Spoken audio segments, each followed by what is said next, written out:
Yo, Ty. What's up? Yo, I have a question for you, man. Okay. If you were to pick one thing in your life, right, on everyday life, to your number one priority, what would be your number one priority in everyday life? My number one priority, besides not being in LA traffic, I just took a helicopter from Palm Springs to skip traffic. Here we And go. it's going to take me longer to get from the little airport where I landed in LA. No, that's not my number one priority. But my number one priority is optimizing the day. So what I mean by that is every day you know certain things have to be done. And you know that most likely and most people will procrastinate. So going to bed without any thought that, oh man, I could have done more, I knew what I should have done, I procrastinated, or I misprioritized. Sometimes you misprioritize is just as bad as procrastinating, because then you feel like you're doing something, but you're doing the wrong thing at the wrong time. So if I can go to bed thinking, you know what, not much I would change about the day, then I consider it a good day. And if it's not going to be like that every day, so what you have to do, if at the end of the day you don't feel like you did it, it's going to happen. You just don't want it to happen more than about 20% of the time. About 2 days of the week you should be slack, and the other 5 you should get a lot done. And it's not just about accomplishing things. It's not just about checking off a checklist.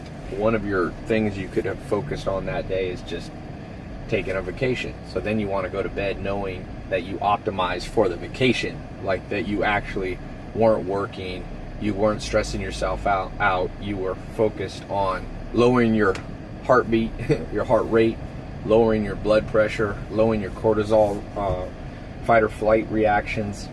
And so it changes day by day, but that doesn't change. Because if you end up in a life where you have a ton of regret, then not only do you feel less happy in the moment, but there's a second part scientists have found of happiness. Happiness is not just a one-way thing. It's not just, I feel good in the moment. They call that hedonic pleasure. But you also have what I call investment pleasure. So you have to know how to do things that you'll have enjoyment right then in the moment, but you'll also look back on your memories and say, yes, my life was pretty much lived the right way. And that also contributes to happiness. So really, yeah. So if your priority changes every day, what would be the 3 things that the top 3 things that it takes to be successful and wealthy? If your priority changes on a day-to-day basis, what are the 3 things you should be optimizing for the most? So the 3 things that you should optimize for the most, if it's a moving target sometimes, the things that shouldn't change, I would even say there's 4. I talk about this: health, wealth, love, and happiness. 4 things. The first one you have to optimize for every day, pretty much. Most people don't work out enough. They don't move enough. You need to move 3 to 4 hours a day. That's what scientists have found. Now, that might seem like too much. Doesn't mean you have to go on a treadmill for 3 or 4 hours. It doesn't mean you need to be at a gym. But if you can spend 3 hours a day moving, whether it's at the gym, playing a sport, taking a walk, jogging with the dog, that's really what you have to do. Because what people do instead is they just go 45 minutes on a treadmill and then they sit for 12 hours, and it's been shown scientifically. In fact, the U.S. government published a report that 45 minutes of exercise doesn't offset 8 hours of sitting. Number 2, and a treadmill desk is a great thing to do if you want to get some movement in while you work. The second thing that you need to do is optimize for wealth. You have to create, and wealth breaks into 2 parts. There's 2 parts to creating wealth. One is positive monthly cash flow. So you don't want cash flow once a year, like where you get a big bonus, because it's too risky to get it once in a while. It's too much time in between. And obviously it needs to be positive cash flow, because a lot of people make $5,000 a month and spend $6,000, so they're just going in credit card debt. And then the second part, so once you understand how to create positive cash flow, the best way to do that is either a really good job or having a part-time or full-time business on the side that you own, or you're a partner in, or you're involved in at a point where you can get a higher pay than just a low-level employee. So that's where the income comes from. Then wealth is created by long-term appreciating assets. Most wealth is not created in a short period of time. The average millionaire takes 12 to 20 years. Now, I believe that it's possible to do it faster, and obviously there's proof all around us of people doing it much faster, but one common denominator is once you start creating positive cash flow for yourself, you have to save some of that money, and you can't just put it all, I mean, you could, but you probably don't want to put it all in a bank for cash because the interest doesn't even keep up with inflation. So you want to have appreciating assets, and those long-term assets, they're not necessarily making you cash flow every day, but they're appreciating while you sleep. They start out worth $100,000. Turn that off all the way. Pardon me. 100,000, and then maybe years later they're worth 500,000 or $1 million. And one of the best long-term appreciating assets is real estate because it's tax deferred. So you don't pay taxes on the appreciation of real estate until you sell it. And even then, when you sell it, you can defer the taxes even more by doing what's called a 1031 exchange, where you get another piece of property, roll the money, the profits from one into another, and you don't have to pay for the, you don't have to pay taxes. Legally, you don't have to pay taxes. So another thing, wealth creating, so that's the second thing you have to optimize for, wealth. The third thing is you got to optimize for social life. You have to know how to network. You have to know how to find good people. You have to know how to create what I call a bubble.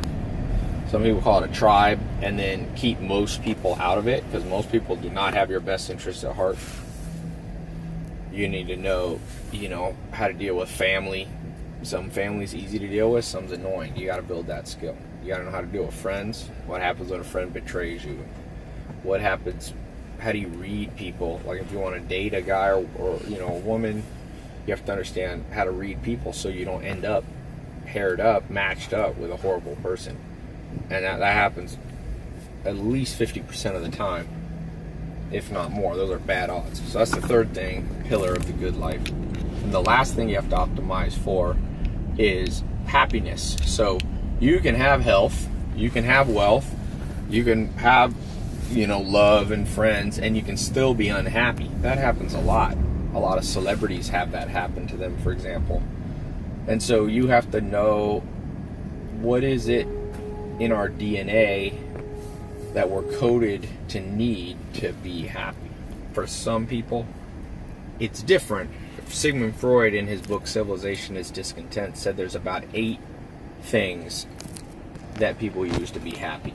And he said, it's interesting, Freud said, just like a businessman doesn't invest all of his money in one investment, he diversifies. You have to diversify your happiness. So people get happiness from chemicals, common one, drugs, alcohol.